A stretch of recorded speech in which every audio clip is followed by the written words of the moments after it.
Hello friends, super magic રસોઈમાં મિત્રો હું આપનું સ્વાગત કરું છું। આજે હું ટ્રીકનો વિડીયો લઈને આવી છું મિત્રો, તો તમે છેલ્લે સુધી મારો વિડીયો જોજો અને તમને મારો વિડીયો ગમે તો લાઈક કરજો, શેર કરજો અને સબસ્ક્રાઇબ કરવાનું તો ભૂલતા જ નહીં।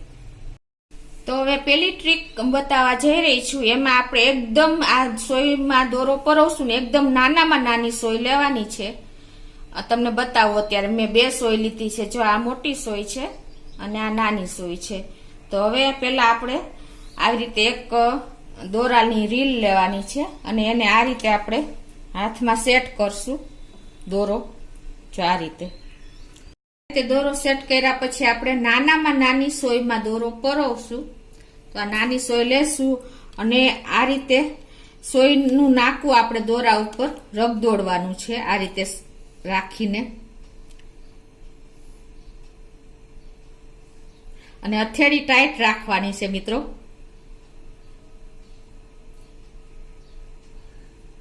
જોવો તમે, જો આપણો દોરો સોયમાં આવી ગયો છે, ઇન્સર્ટ થઈ ગયો। જો તમે ખ્યાલ આવે છે તમને?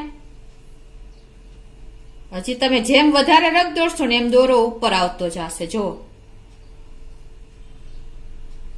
જો ઈઝીલી તમારે સહેલી રીતે તમારે નાક આપણે જો દેખાતું ન હોય ને તો આપણે દોરો પોરવી શકીએ છીએ। જો તમે ખ્યાલ આવે છે તમને મિત્રો? તો આ સહેલામાં સહેલી રીત છે આપણે દોરો પોરવવાની। ખાલી તમારે સોયનું નાકું જ દોરા ઉપર રગદોડવાનું છે। જો તો આ મેથડ તો મિત્રો એકદમ મેં નાનામાં નાની સોય લીધી છે, તમે જોઈ શકો છો। એનું નાકું પણ તમને ખ્યાલ આવી જતો હશે। તો છે ને ઈઝી ટ્રીક, તો તમે ચોક્કસ આ રીતે એક વખત ટ્રાય કરજો મિત્રો। હવે હું તમને બીજી ટ્રીક બતાવવા જઈ રહી છું મિત્રો। તો હવે બીજી ટ્રીકમાં શું કરવાનું છે મિત્રો તમને બતાવું છું। એમાં જો અત્યારે મેં આ બટેટા બોઇલ બાફા છે,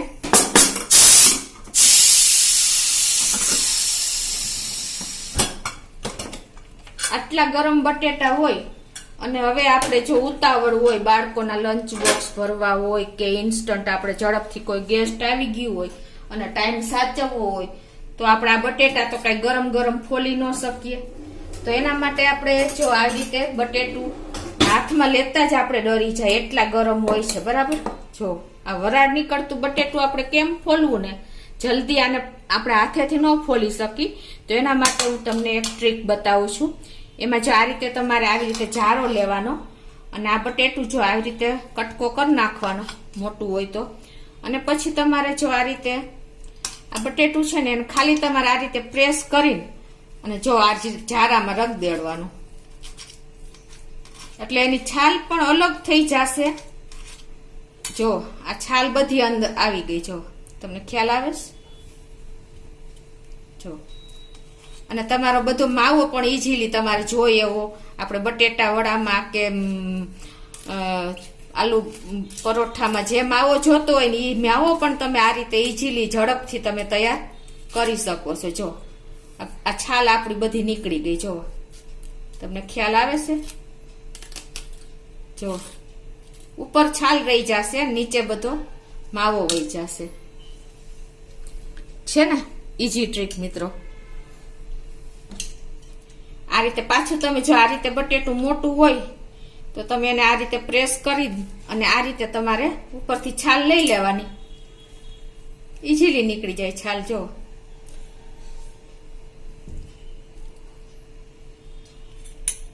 અને પછી તમારે આ રીતે રગડશો ને તો પણ છાલ તો તમારી નીકળી જ જશે, ઉપર જ રહી જશે। છે ને ઈઝી મેથડ? તમે બટેટાને હાથ ન અડાડી શકો એટલું ગરમ હોય અને તમારે ઇન્સ્ટન્ટ બધું કરવું હોય તો તમે આ રીતે ઈઝી ટ્રીક છે તમારી આ। જો માવો કેવો સરસ નીકળો, જો ખ્યાલ આવે છે તમને? છે ને? તો તમે આ કલાક આપણે અડધી કલાક કાઢવી પડે બટેટું ઠંડુ કરતા, તો તમારા 1 મિનિટમાં આ કામ પૂરું થઈ જાય છે મિત્રો। સાવ ઈઝી મેથડ છે અને તમારે આલુ પરોઠામાં બટેટા વડામાં તમારે કોઈ ગંઠા પણ નહીં રહે અને ઈઝીલી તૈયાર તમારે જોઈએ એવો માવો તૈયાર થઈ જશે. તો આ ટ્રીક તમને પણ ચોક્કસ ગમી હશે મિત્રો.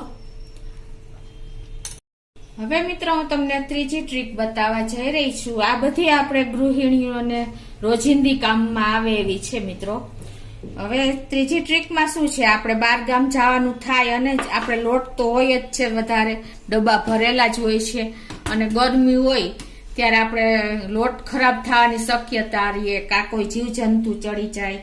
અને ધારો કે તમારે ટૂરમાં જવાનું થયું અને લોટ દળેલો હોય ડબ્બો ભરેલો, તો તમારે શું કરવાનું કે આપણે ક્યાંય ગયા હોય મહિનો 2 મહિના કે, તો આપણે લોટ તો બગડી જ જાય, જાજો ટાઈમ થાય 3-4 મહિના. એટલે તો મિત્રો એમાં આપણે જો આ લોટનો ડબ્બો હોય ને, એમાં તમારે આપણે જે હિંગ વાપરતા હોય ને, એ હિંગની ડબ્બી આ રીતે તમારે વચ્ચોવચ્ચ આ રીતે મૂકી દેવાની અને પછી આપણે એનું ઢાંકણું બંધ કરી દેવાનું આ રીતે. આવી રીતે તમે જો લોટ રાખશો ને મિત્રો, તો તમને હું ગેરંટીથી કહું છું કે તમારે 8 મહિના સુધી આ લોટ બગડશે નહીં. તમે ગમે ત્યાં જોશો ને ગમે ત્યારે આવશો ને, તો તમારા લોટને એવો ને એવો ટેસ્ટ રહેશે. આટલું આપણું આ હિંગ કામ કરશે મિત્રો. તો તમને ચોક્કસ આ ટ્રીક પણ તમને ગમી હશે. તો હવે તમને આગળની ટ્રીક બતાવું. તમને ચોથી ટ્રીક બતાવવા જઈ રહી છું કે મિત્રો આપણે મિક્સર જારનું જે મિક્સ જાર હોય છે ને, એ અમુક ટાઈમ થાય ને એટલે આપણે એની બ્લેડ એકદમ ઓલી થઈ જાય છે, બ્લર એટલે કે આપણે કામ કરતી બંધ થઈ જાય છે અને જે બ્લેડ હોય ને એકદમ બુઠ્ઠી થઈ જાય છે, એટલે કામ નથી કરતી. તો એના માટે શું કરવાનું કે આપણે જે આ દવાના રેપર હોય ને, ખાલી રેપર, એને તમારે આ રીતે નાખીને મિક્સર જારમાં અને તમે 1 મિનિટ આ રીતે મિક્સરમાં ફેરવી લેવાની. એટલે શું થશે કે એને હિસાબે આ જે આપણું દવાનું રેપર છે ને, એ એકદમ આપણી આ બ્લેડને શાર્પ કરી નાખશે, એટલે કે એકદમ ધારદાર કરી નાખશે અને આપણું મિક્સર જાર આપણે કામ કરતું થઈ જશે તમને. અને એ જ રીતે તમારે બીજી પણ દવાનો રેપર ન હોય ને, તો સિલ્વર ફોઇલ તો આપણા ઘરમાં હોય જ છે. તો આ સિલ્વર ફોઇલને પણ તમે જો આ રીતે મિક્સર જારમાં નાખીને અને આ રીતે 1 મિનિટ તમે મિક્સરમાં ફેરવશો ને, એટલે આ સિલ્વર ફોઇલ પણ એ જ કામ કરશે કે આપણી જારની બ્લેડને એકદમ ધારદાર એટલે કે એકદમ શાર્પનર કરી નાખશે. એટલે તમારે આ ખાસ એક ઉપયોગી ટિપ્સ છે આપણી લેડીઝ લોકોની. તો તમને ચોક્કસ મારી આ ટિપ્સ બધી ગમી હશે, તો તમે ચોક્કસ ટ્રાય કરજો એક વખત. અને તમને મારો વિડીયો ગમે તો લાઈક કરજો, શેર કરજો અને સબસ્ક્રાઈબ કરવાનું તો ભૂલતા જ નહીં.